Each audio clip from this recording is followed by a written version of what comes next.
John Hook's Newsmaker starts now. Thanks for joining us on Newsmaker. Later in the program, freshman Democrat Congresswoman Yassamin Ansari will join me.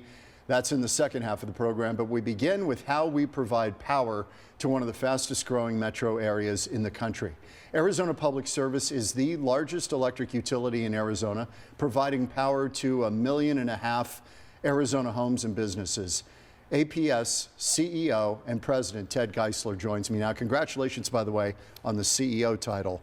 Thanks, that John. just kicked in the last few days. Yeah, that's right. You know, it's a company I've worked at for almost 25 years, been serving president for the last few, but now stepped into the CEO role and couldn't be more proud and honored to serve our customers in this new capacity. Yeah, I mean, APS is just a huge player in our lives. Okay, I wanted to start with kind of our array of what we have powering APS customers. I've got a breakdown, but your numbers might be different. 17% coal. Am I close? Sounds about right. But I know you're going to get rid of coal by 2031, correct? Yeah, that's right. Coal is an aging resource. Most of the plants were built in the 1960s, and so we're operating them until what we believe is their appropriate end of life, which the last plant we expect to operate until about 2031. And that's been an important part of the portfolio. Yeah. But we recognize that we have to appropriately replace it, and so you're likely looking at natural gas, utility-scale solar, utility-scale battery storage as being the dominant replacement technology for coal And retirement. natural gas is 35% of our array. Nuclear energy, 22%. Yes. Energy efficiency, 15%. Yes. What is energy efficiency? Is that buying it from other producers? No, it's really the recognition that all of us tend to add more efficient uses of electricity in our home every day. So you think about if you and I replace an air conditioner or we change out our lighting to LED, that's less energy that we're using. Well, we count on that over time as a reduction in average usage per household. And over time, it adds up to be a meaningful amount. Are you seeing it now? Do you see it on a graph and you say, wow, typical household is using less than they were 10 years ago? We do. It's a pretty steady trend. You know, we saw a little bit of disruption in the trend during COVID when we all tended to work from home a little bit more. Yeah. But then it's returned back to that same linear trajectory of average use per household is declining. Now, of course, that's compensated by additional households on the grid every year. So overall, you still see higher energy demand. But generally, we're all being more and more efficient over time with electricity. Renewable energy, almost 15%. Yes. This is solar, wind, hydro, largely? Utility scale solar, utility scale battery storage, importantly, some element of wind. That's really the dominant renewable resources. We don't have any hydro in our system. We have no hydro. Correct. SRP has some, maybe some other utilities in the state. Right, okay. but APS does not depend or rely on hydro at all. Okay. With a changing political climate right now, the president's been very clear about the Green New Deal. Yes. He's not in favor of it. Does this change your thoughts about your portfolio going forward? It really doesn't, because our philosophy all along has been, first and foremost, we're deploying generation resources to serve reliably. That's number one. We want to ensure our customers and communities can count on reliable power, particularly during the summertime. Second is, what's the most affordable way to deploy those resources? And the answer to accomplish both is a balanced portfolio. And so, for example, the large-scale solar and battery storage plants that we install, we're installing those because when those projects are bid to us through requests for proposals, they're an affordable resource. But we have to recognize that solar and battery storage alone does not equal reliability. So you have to couple it then with other resources like natural gas and nuclear. It's like investments in your portfolio. You want to cover the waterfront. Bonds, that's right. Munis, stocks. You want to cover all of it. That's exactly right. And that balance has served us well. It's allowed us to have top-tier reliability for years. And that's our commitment to our customers, is to continue to look at what is the most reliable and affordable way to serve. Okay. APS, I understand, got a loan guarantee of $1.8 billion from the Department of Energy to be used primarily, this was through the Biden administration. A good chunk of that money is for battery storage and solar power. That's a green project. Do you guys think DOJ might come in and say, not crazy about that? Could they try to claw that back? Well, it could. To be clear, we got conditional approval. We have not finalized the loan, and we certainly haven't received proceeds. We've been very open with the administration, though, that our intent would be to use those proceeds for whatever we think is the best use for our customers. And so it could include, for example, building new transmission lines throughout the state to be able to connect new generation resources with our customer demand. It potentially could include investments in Palo Verde to ensure longevity for that nuclear plant. It may even include new natural gas resources. The point is that we gave the administration an idea of what resources it may be used for, but regardless, we're going to rely on whatever the projects are that serve our customers with the best reliability at the lowest cost. That's what the loan proceeds will be used for. Okay, I have raised this question, and I'm starting after trying to read up on all of this. It does seem that there is a push for all three utilities, TEP, SRP, you guys, to talk about another nuclear footprint. Yes. We don't know where, or could it be Palo Verde adding another reactor? Yeah, you're absolutely right, John. Look, I got to tell you, I am excited that our country is at the point to where we're talking about and embracing new nuclear as a potential resource to help power our future. We're seeing unprecedented grid demand, unlike anything we've ever seen really in the history of the grid. And we believe new nuclear can be an important part of serving that demand in the future.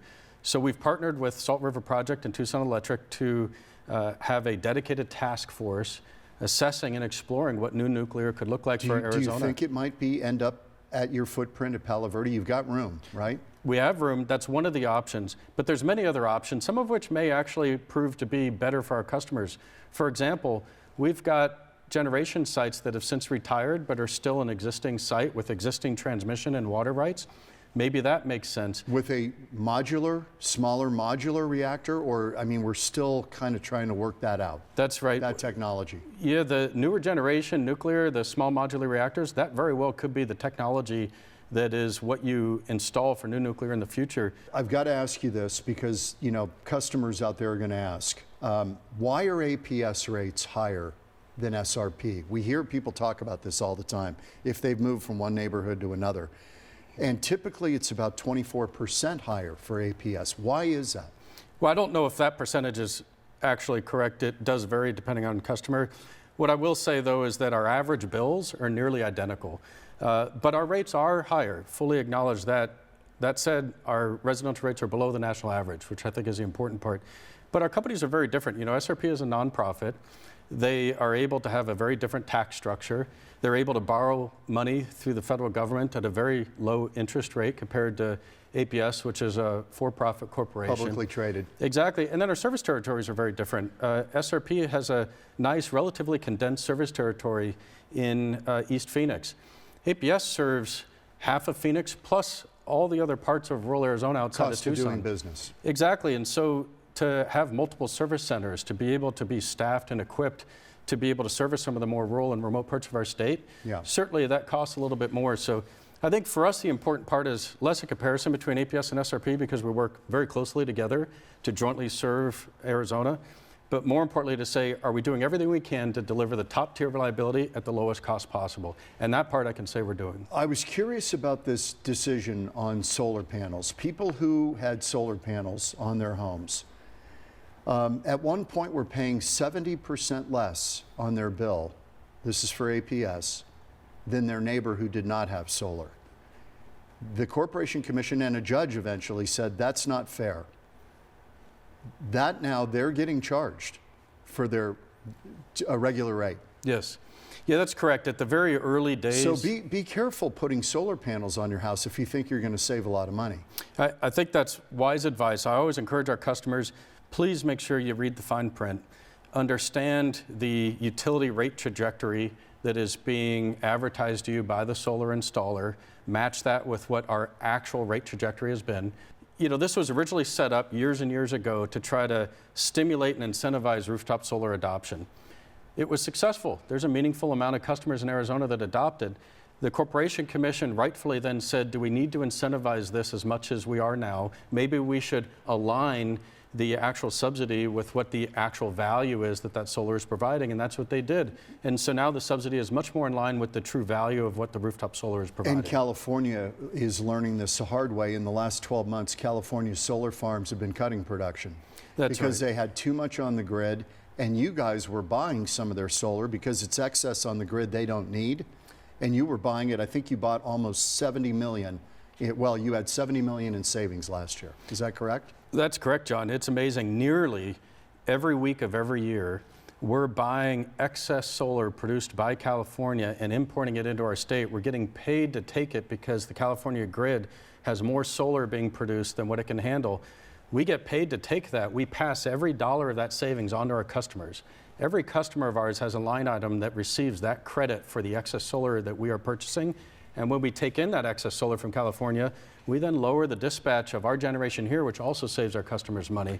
And so it's a good position for Arizona to be in because of our policy of being able to take advantage of that excess solar, but it's important to note that we don't want to recreate that same problem. Explain to me, because I don't understand it. Why can't the grid handle all that solar?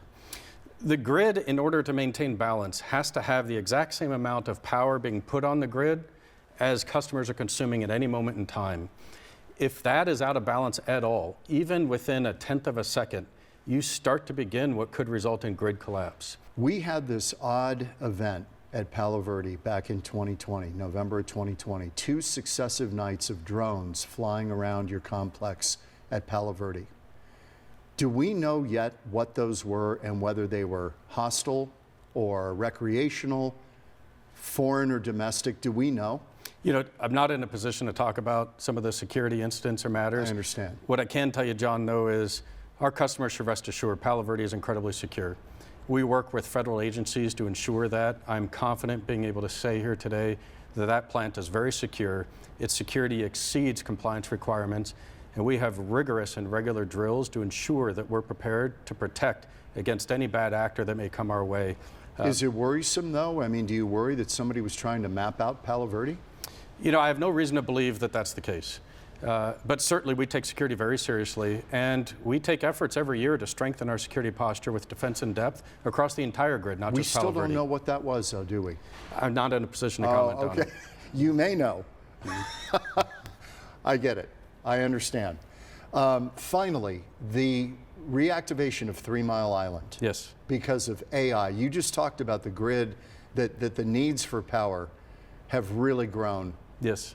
Recently. Is that driven by AI, and is the 3 Mile Island reopening that reactor to power AI? Yes. Largely? Is that kind of a clarion call that nuclear is going to have a renaissance? I think that's one of the reasons why I believe nuclear is going to have a renaissance. And you're right, a substantial amount of increase in grid demand we see nowadays, John, is driven by AI and data centers. You know, if you step back for a moment, I look at the history of the grid. For us, it's about 140 years old in terms of the history of APS. There's really been 3 periods at which we've seen significant increases in grid demand. Post-World War II, when air conditioning was introduced in the 50s and 60s, and now. And today's time is really driven by both AI and data centers, as well as industrial reshoring, new manufacturing like TSMC. And so when you look around the country, people are searching for large-scale power plant solutions, and nuclear is an obvious choice that we should look at. And so that becomes both looking at nuclear plants that have been retired, can you reopen them, 3 Mile Island being one, and then new nuclear. And that's where we're exploring that for Arizona well into the long term. Ted Geisler, great to see you. Thank you. Congratulations, the new CEO of APS, but a 23-year veteran of the company and the former president. Thank you, Ted. Thank you. When we come back on Newsmaker, the youngest woman in Congress, Arizona Democrat Yassamin Ansari, joins me next on Newsmaker.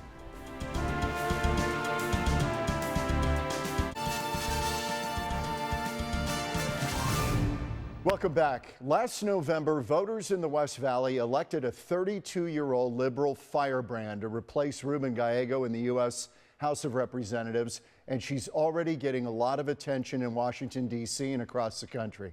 Freshman Representative Yassamin Ansari joins me on Newsmaker. Great to see you. Great to see you as well. Thank you for having me. Thank you for doing this. Okay, you've been in there about not even 3 months, right? Just impressions of Washington and what many call a cesspool. Well, thank you so much.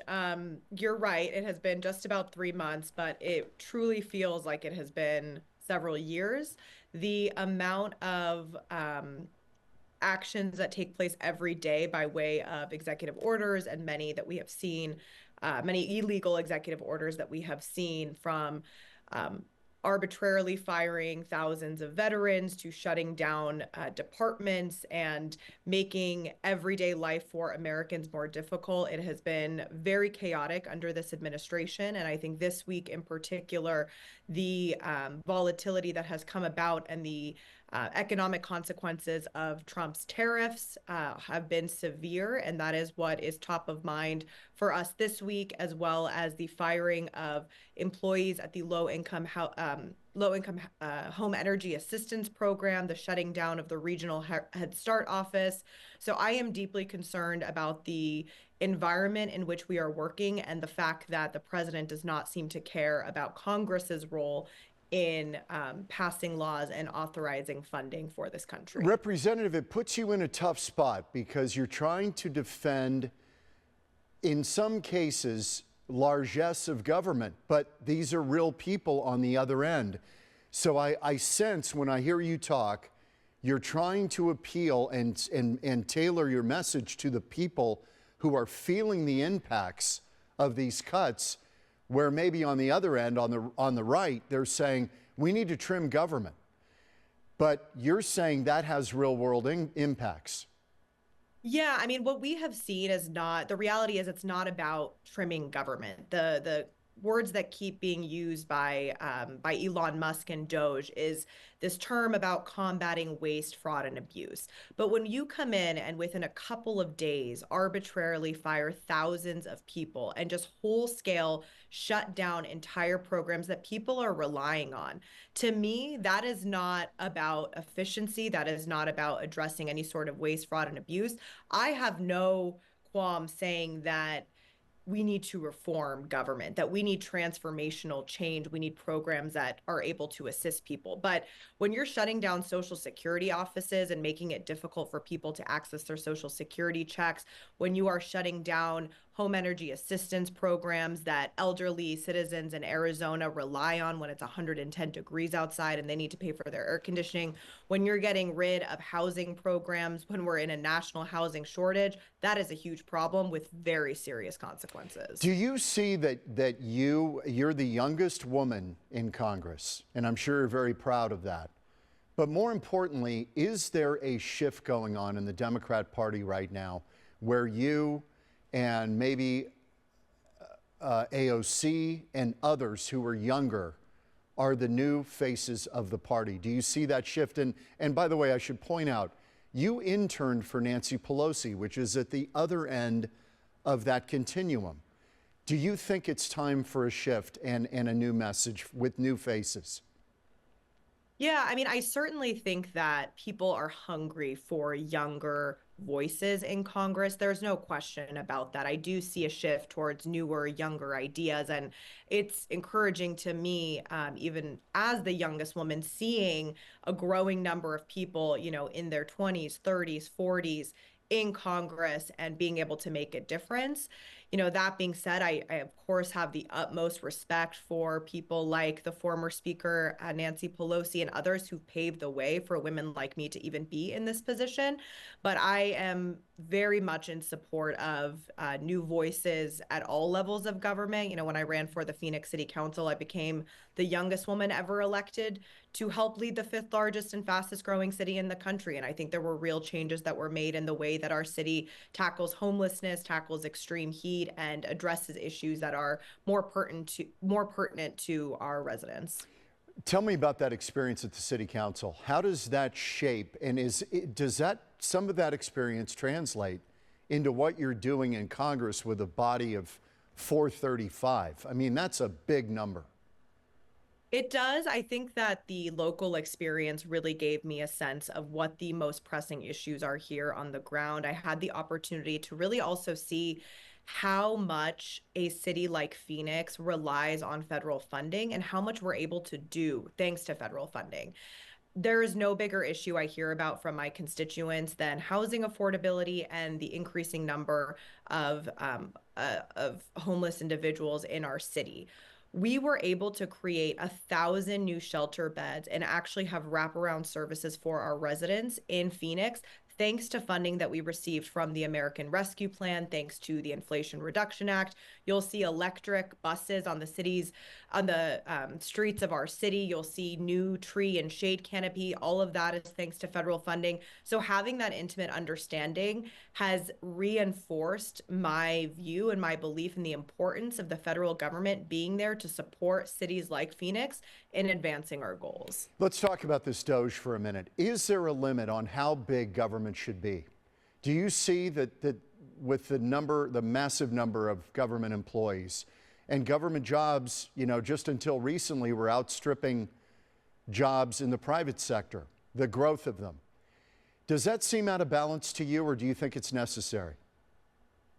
I believe that government should be there to make all of us, to support all of us in being successful. I believe that in a country like the United States, that is the wealthiest country in the world, we should be able to provide affordable healthcare to our residents. I believe that in a country like the United States, nobody should go bankrupt because of their medical bills or because rent is too high. So I believe in programs that help residents get by and succeed in this sense. Again, efficiency is phenomenal. I think we should all be working to make our government as efficient as possible. But again, that's not what DOGE has done. You've seen a number of extremely young, inexperienced folks come in and within days just fire thousands of people. I mean, we're talking about things like cancer research, NIH funding that does research to, help people with Parkinson's, to help find cures to Alzheimer's disease. I mean, we are going to completely lose in the competition with China and with adversaries around the world when it comes to innovation because of the cuts that we have made. So that's dangerous. And then looking at what this is all about, ultimately, it's very important that Americans pay attention to the fact that very shortly, when we start talking about taxes, you're going to see tax breaks for people like Elon Musk and the wealthiest super rich in our country at the expense of everyday people. Your parents immigrated here from Iran. You have a very unique experience in America, but you grew up very privileged. I mean, you lived in Scottsdale, you went to Chaparral High School, you went to Stanford, you went to Cambridge. I mean, how did you end up with your sensibilities of the world, of government, of what government should do? How did you end up there? So I am the proud daughter of immigrants who truly embody what the American dream is about. My dad came to the United States in the 70s, went to the University of Oregon, studied civil engineering, spent the summers working and cleaning dorm rooms to get by. And then he spent 17 years working as a city employee or a county employee in Snohomish County in Washington. Then at nights, he became interested in finance and investment, and he worked his way through an MBA program at a local university. He taught himself how to use the stock market and started his own company and became successful. And it's the American dream. My parents always, that to me, that's the American dream. And my parents, it was very important for them that my brother and I get a good education. They were very, very strict growing up in that sense. And so getting anything other than straight A's was not an option for us. And we really grew up learning that you cannot take democracy for granted, that the United States is the best country in the world. It is the only country in the world where you can come from anywhere and work hard and get an education and be successful. And to me, the reason I do what I do is because I don't want there to be fewer of stories like mine. Do you have any doubts that dream still exists? No, I think it's certainly possible. I think it's harder and harder to get by. I mean, I think that in the span of just my lifetime, my generation has grown up with housing being increasingly unaffordable. We grow up with the threat of climate change, a world where, insurance companies are looking at not, even providing insurance because of the threat of natural disasters any further. So we have a lot of work to do, but that's also part of why I believe so deeply that we need more young people in elected office to be able to create and work towards the world that we want to live in. Representative Yassamin Ansari, I appreciate you joining us on Newsmaker. It's good to see you. Good to see you. Okay, we'll talk soon. We'll be back in a moment.